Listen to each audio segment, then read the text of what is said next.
Hello guys, my name is Mac. For today's video, meron tayong isi-set up na associate number extend na 6 users to 32 users sa 2.4 GHz and 5 GHz. Ang brand niya ay Skyward. Ang model niya ay GN256 from Sortosawa. So, at Open LAN ports. So, na yun, intro muna tayo.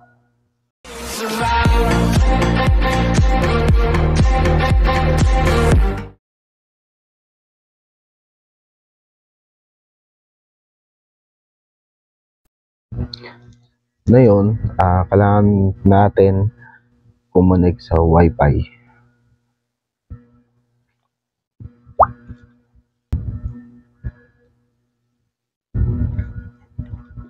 Ayan, lumabas yung Skydaway U988A2G, yun sa akin.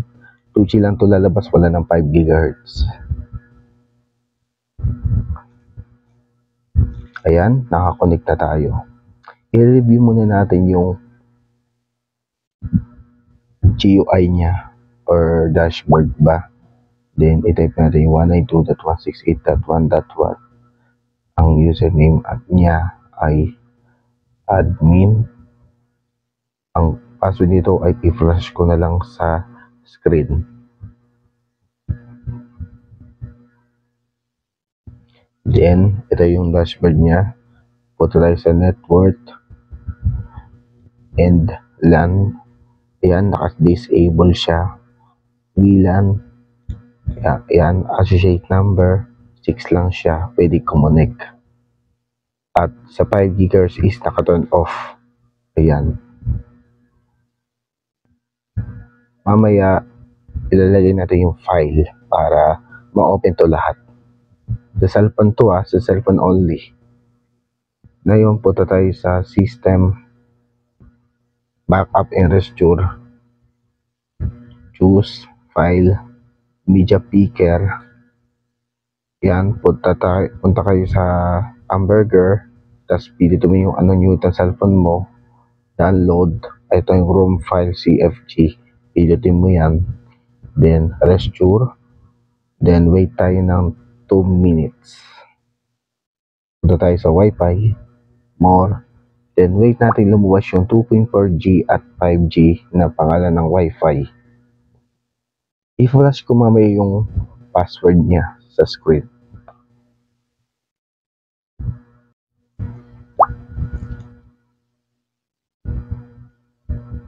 Ayan, lumabas yung 2.4 and 5G na Wi-Fi.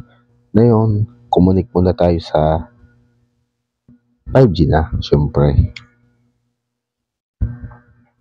Then, home. Then, Chrome. Then, itype ulit natin yung sa screen. Ayan. Itong ina-highlight ko, itype nyo.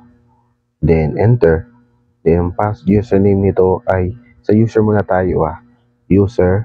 Then, ipa-flash ko sa screen yung password.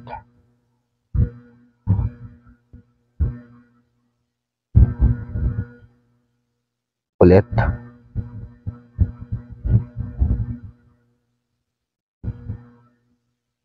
Ayan. Nakapasok tayo sa user admin. User lang to. Tapos sa network, yan, naka-enable na yung LAN port. Then, wala kang makikita ng 5 GHz dito. Kaya naka-on na yan. Kung gusto nyo palitan yung 2.4 and 5 GHz, ganito lang yan.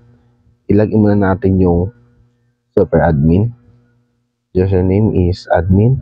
I-flash ko yung sa screen yung password. Then, login.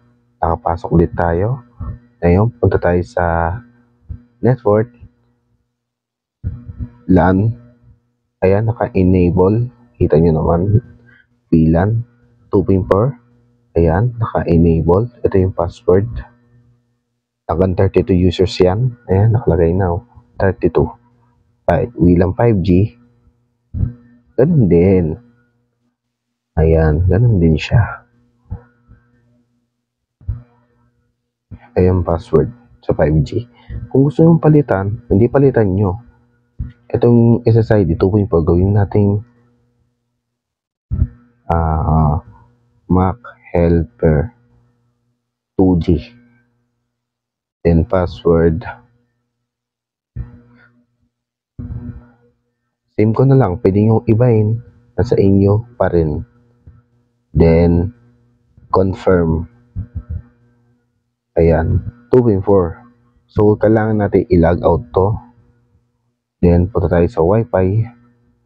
Tapos connect tayo sa 2.4 2G na Mac Helper. Lalabas dapat yan.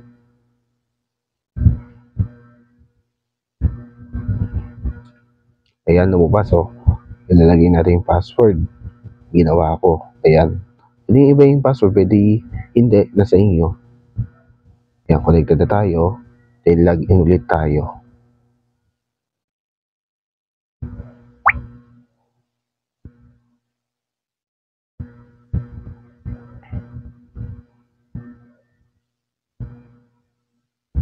Na-disconnect. Natin bumalik.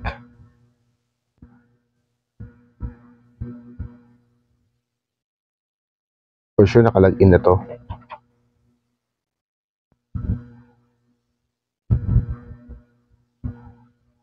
Yan, nakalagin na tayo. WLAN 5G. Then, sa 5G naman tayo. Mac Helper 5G. Yan, same password pa rin. Pwede yung iba, pwede hindi. Pwede magkaparas, pwede hindi. Sa 2.4 and 5 GB, pwede magkapares ng pangalan. Pwede hindi. Nasa inyo yan. Confirm. Confirm. Yan. Tingnan natin kung may 5 GHz.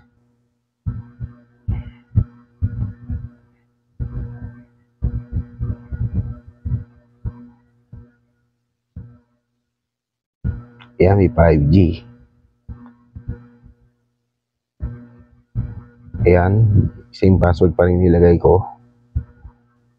Ayan, connected. So, ayan, nakalogin pa rin ako. Log out na natin. So, ito lang. Huwag kalimutan mag-subscribe and click bell, notification bell. Pag may new video ako, mananotify ko kayo. So, ito lang yung Skyward. Ang model niya ay GN256 from Surf to Sawa.